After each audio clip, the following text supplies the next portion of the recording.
Musk Charlie starship rocket के जरिए मंगल के पोल्स पर न्यूक्लियर मिसाइल्स को फायर करने का प्लान बना रहा है, जो मंगल की सतह से मीलों दूर इसके एटमॉस्फेयर में एक्सप्लोड होगा और ऐसा करके मंगल को इंसानों के रहने लायक बनाने का प्रोसेस शुरू होगा। मार्स को रहने लायक बनाने का सबसे पहला फेज इसके एटमॉस्फेयर में न्यूक्लियर एक्सप्लोजन करना। इसके जरिए मंगल पर मौजूद कार्बन डाइऑक्साइड के बर्फ पिघलने लगेंगे। मंगल का एटमॉस्फेयर धरती का सिर्फ 1% ही है, जिसके चलते वो सूरज से आने वाली हीट को एब्जॉर्ब नहीं कर पाता और उसके सतह पर मौजूद पानी तुरंत जम जाता है। सिर्फ इतना ही नहीं, यहाँ पर प्रेशर इतना कम है कि इंसानों के खून में मौजूद ऑक्सीजन को भी अलग कर सकता है, जिस वजह से किसी इंसान की मौत यहाँ पर सिर्फ कुछ सेकंड में ही हो सकती है। इसीलिए यहाँ जिंदा रहने के लिए प्रेशराइज्ड स्पेस सूट की जरूरत पड़ेगी। न्यूक्लियर विस्फोट से यहाँ का बर्फ पिघलने के बाद इसमें मौजूद कार्बन डाइऑक्साइड और पानी भाप बनकर एटमॉस्फेयर में जमा होके एटमॉस्फेयर को घना करने लगेगा और मार्स का तापमान भी बढ़कर -60 डिग्री सेल्सियस से 0 डिग्री के आसपास पहुँचने के साथ ही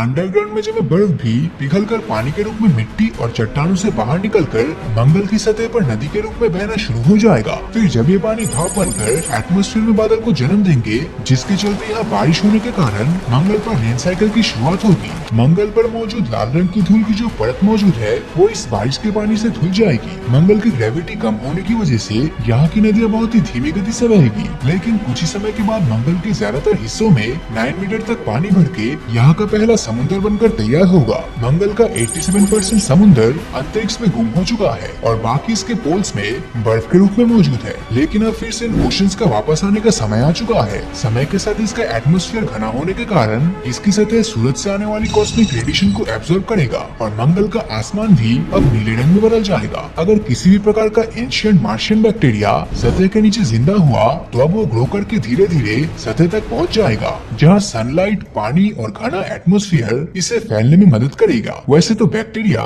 स्पेस के खतरनाक रेडिएशन में सालों साल जीवित रह सकता है, लेकिन इसके बावजूद अगर मार्स पर कोई एंशिएंट बैक्टीरिया जिंदा नहीं हुआ तो कुछ जेनेटिकली इंजीनियर्ड बैक्टीरिया को धरती से मंगल पर सेंड किया जाएगा, जो वहाँ की एक्सट्रीम कंडीशन में भी सर्वाइव कर सके और जो काफी तेजी से बढ़े और फैलता जाए। ये बैक्टीरिया मंगल के पहाड़ों में दरार पैदा करने, मिट्टी बनाने और यहाँ तक कि और भी ज्यादा कॉम्प्लेक्स ऑर्गेनिजम्स जैसे एल्गी, घास और पेड़ पौधों को पैदा होने और उन्हें सर्वाइव करने में मदद करेगा। मार्स अब काफी हद तक टेराफॉर्म हो चुका है, लेकिन अभी भी यहाँ ऑक्सीजन मास्क की जरूरत पड़ेगी। अब ये तो हो गई मार्स को टेराफॉर्म करने की बात, लेकिन अब बारी आती है यहाँ इंसानी बस्तियां बसाने की, जिसके लिए स्टारशिप्स को मंगल की ओर सेंड किया जाएगा, जिसमें कोई इंसान नहीं बल्कि 120 रोबोट्स होंगे, जो मंगल की सतह पर इंसानों को पहुँचने से पहले ही उनके लिए ह्यूमन कॉलोनीज बनाने का काम शुरू करेगा। ये 120 रोबोट्स सबसे पहले तो ऐसे स्ट्रक्चर्स का निर्माण करने वाला है जहाँ ये खुद को सेफ और फ्यूलिंग कर पाए। शुरुआत में इन रोबोट्स को मार्स के dust storm, solar flare, hardware, software malfunction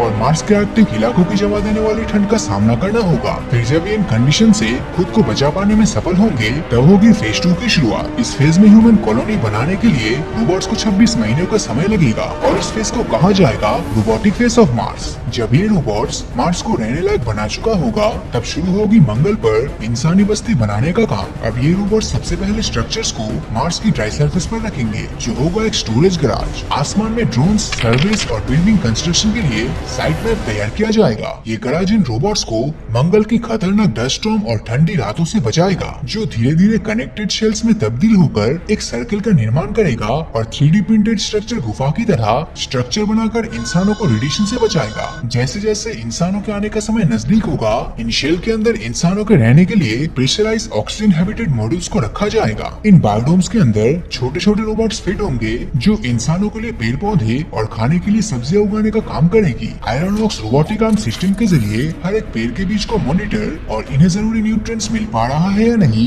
इसकी टेस्टिंग भी की जाएगी। मंगल की सतह पर एस्ट्रोनॉट्स को जेनेटिकली इंजीनियर्ड प्रोसेस के जरिए इस कदर एडवांस बनाया जाएगा कि उन पर रेडिएशन का कोई असर ही ना हो पाए। एस्ट्रॉइड्स और कॉमेट्स को मार्स के खाली पड़े बंजर इलाकों की तरफ गिराया जाएगा, क्योंकि मंगल की सतह पर sufficient amount of carbon dioxide मौजूद नहीं है, जिससे कि इसके एटमॉस्फेयर को पूरी तरह से ट्रांसफॉर्म किया जा सके। बर्फ और नाइट्रोजन से भरपूर एस्ट्रॉइड की मदद से मंगल की बंजर जमीन को फर्टाइल बनाया जाएगा, ताकि पेड़ पौधे जन्म ले सके। सुपर कंडक्टिंग केबल्स को मंगल के उत्तर से दक्षिण दिशा तक बिछाया जाएगा, बिल्कुल हमारी धरती के समुद्र के नीचे मौजूद इंटरनेट केबल्स की तरह। और फिर इलेक्ट्रिकल करंट्स इन केबल्स के जरिए पूरी मार्शियन सरफेस का चक्कर लगाएगी, जिसका नाम है सोलोनॉइड लूप प्रोजेक्ट, और इसका काम मंगल की मैग्नेटिक फील्ड को रिबूट करना। दरअसल दरअसल आज से 4 अरब साल पहले बड़े बड़े एस्ट्रॉइड के टकराने के कारण इसका मैग्नेटिक फील्ड नष्ट हो चुका है। ये मैग्नेटिक फील्ड किसी भी प्लेनेट को कॉस्मिक रेडिएशन और सोलर विंड से रक्षा करती है, इसीलिए इसे फिर से वापस लाने की जरूरत है। जब न्यूक्लियर फ्यूजन रिएक्टर के जरिए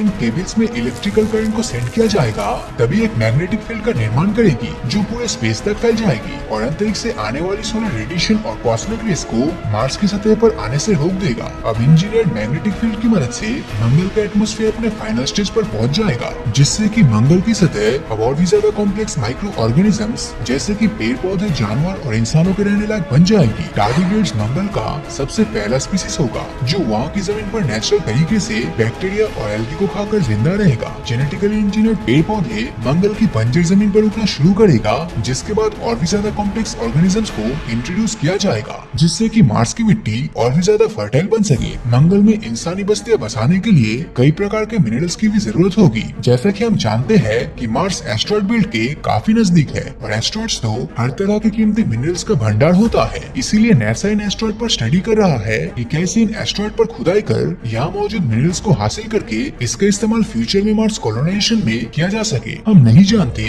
कि हमारी फ्यूचर टेक्नोलॉजी हमें किस मुकाम तक पहुँचाएगी या फिर इंसानी शरीर को किस कदर बदला जा सकेगा ताकि हम मार्स की सतह पर सर्वाइव कर पाए। लेकिन हमें किसी और ग्रह पर रहने के बारे में सोचना क्यों पड़ रहा है? दरअसल हम इंसानों ने धरती को इतना पोल्यूटेड कर दिया है कि इसका एटमॉस्फेयर इंसानों के लिए हानिकारक बनता जा रहा है और धरती का तापमान बढ़ता ही जा रहा है। अगर ऐसा ही चलता रहा तो आने वाले कुछ दशकों में ये धरती रहने लायक तो नहीं बचेगी। इसके अलावा हर समय एस्ट्रॉइड के टकराने का खतरा तो है ही, जिससे इस धरती के तबाह होने के चांसेस काफी ज्यादा है। इसीलिए इंसानों को इस खतरे से बचाने के लिए इलॉन मस्क ने सपना देखा है कि धरती के अलावा भी किसी और प्लेनेट यानी मंगल पर एक अलग दुनिया बसा जाएगा। उनके इस सपने पर दुनिया भी भरोसा करती है, क्योंकि उनके इस मार्स कॉलोनाइजेशन प्रोसेस में स्पेसएक्स के साथ नासा भी मिलकर काम कर रहा है। मस्क के मुताबिक मंगल पर साल 2050 तक लगभग 10 लाख से ज्यादा लोगों की आबादी होगी, लेकिन धरती से मार्स की दूरी कुल 6 करोड़ 20 लाख किलोमीटर है और इतने सारे लोगों को मंगल पर ले जाने के लिए स्पेसएक्स को कम फ्यूल वाली टेक्नोलॉजी पर काम करना होगा, नहीं तो मस्क का ये सपना